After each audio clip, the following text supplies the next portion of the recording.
Bueno, bienvenido formalmente, muy buenas tardes, con el correlato de los cortes en la 9 de julio a la altura de San Juan, con la multiplicidad de protestas a lo largo y ancho del país que vamos a ahondar en un ratito, en medio de el clima que no deja de dar noticias, desde el granizo, las copiosas lluvias, los fuertes vientos o el sol radiante, todo eso que cobija a la Argentina y en la antesala de las vacaciones, la perspectiva, el pensar las fiestas y el cierre del año, el cierre de listas, que es el primer eje, porque lo que hoy estamos asistiendo es a los cierres de campaña para una elección bisagra, la del domingo, que tendrá un día después que será un enorme desafío tanto para los oficialismos como para la oposición y yo diría buena parte de la dirigencia en general en virtud de las circunstancias y situación en donde está la Argentina.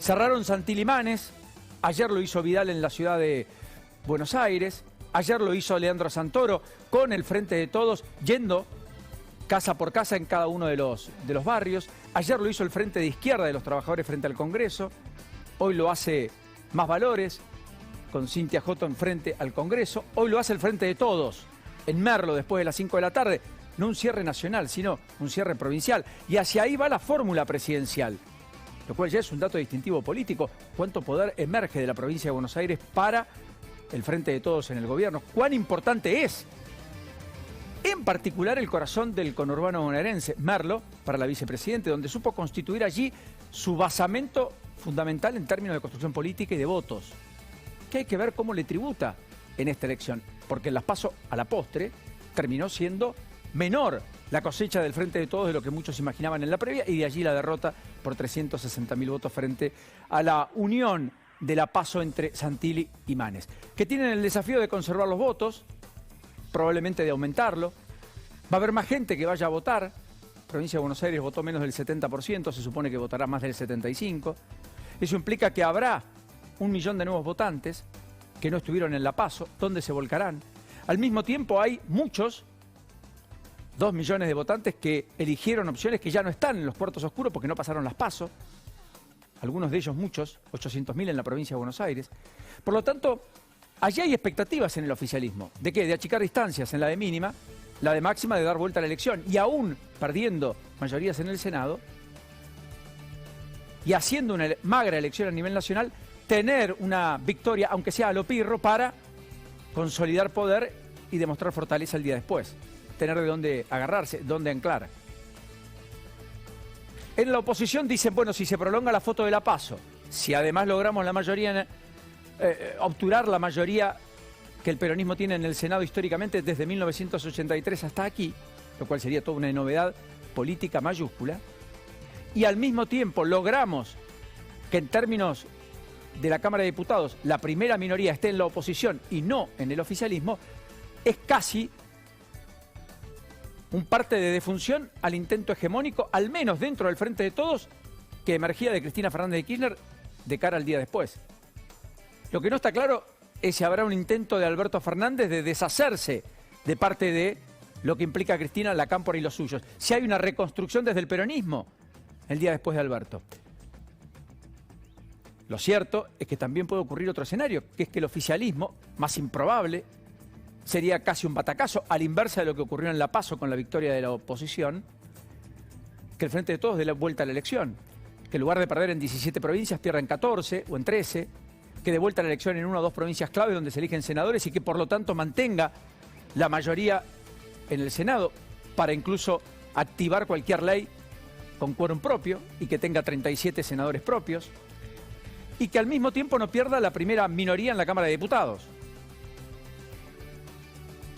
Insisto, el escenario menos probable y el que yo creo a esta altura ya casi descartan incluso por lo bajo en el propio gobierno, que sí tienen alguna expectativa respecto a la provincia de Buenos Aires.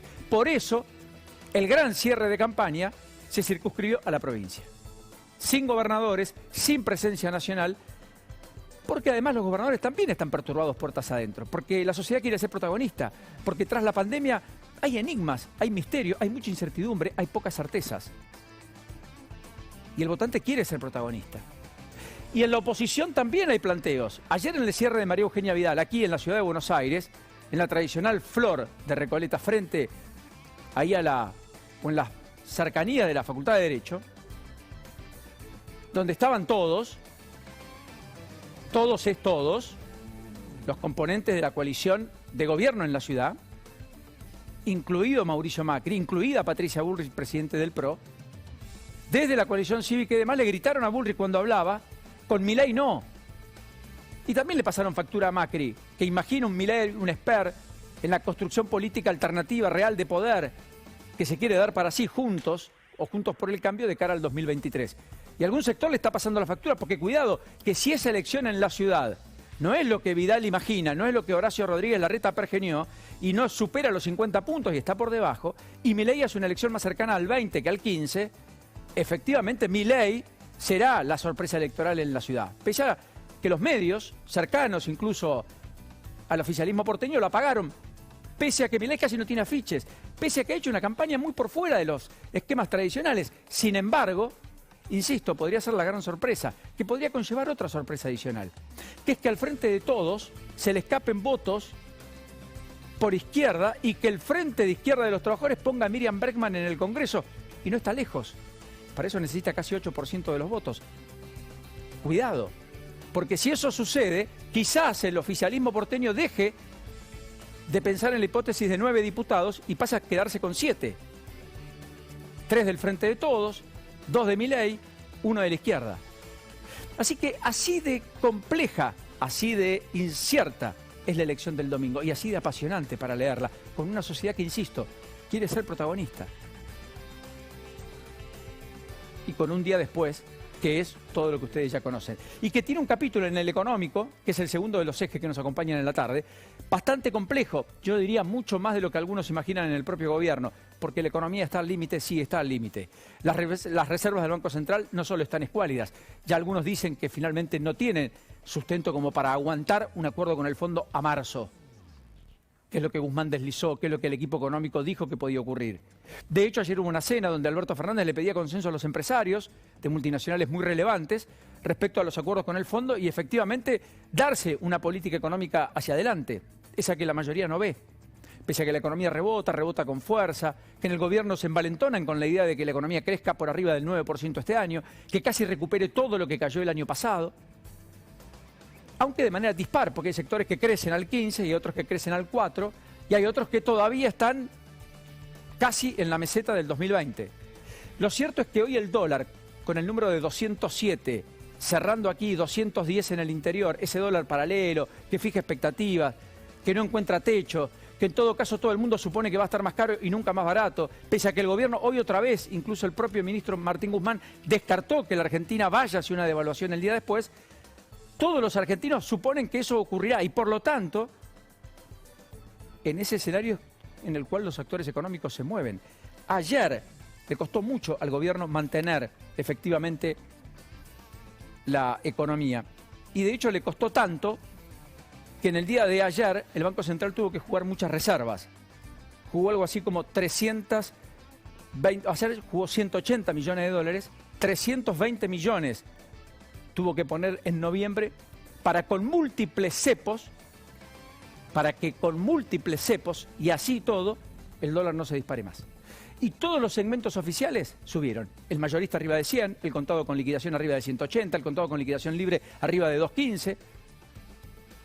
O sea, nada hace pensar que las expectativas confluyen al alza, inflación arriba del 50, un tipo de cambio mucho más alto que en 100 en todos los casos. Entonces, claro, todo el mundo intenta anticipar importaciones y todo el mundo intenta postergar exportaciones, a la espera de un tipo de cambio naturalmente más competitivo.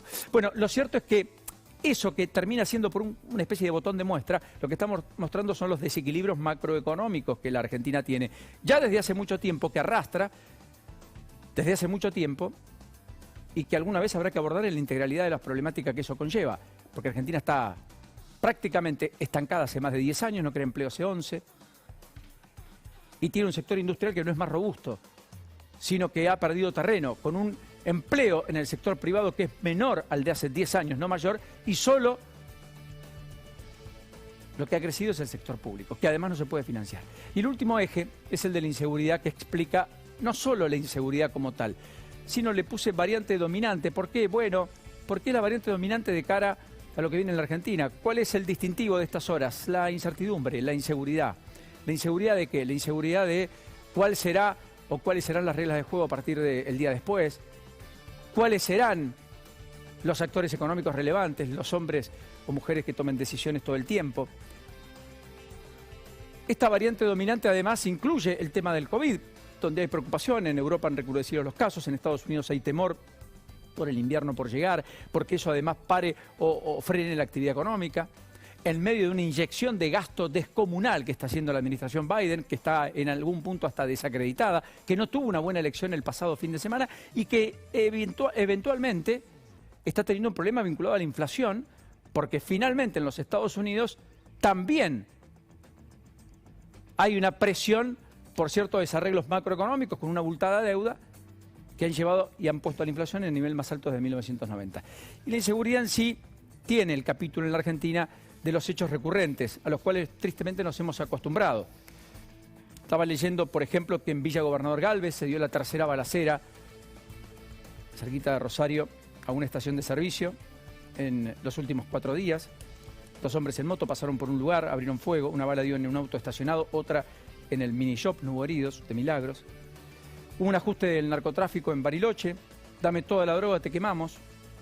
Así balearon la casa para llevarse la droga de una familia. Por fortuna no hubo personas lesionadas.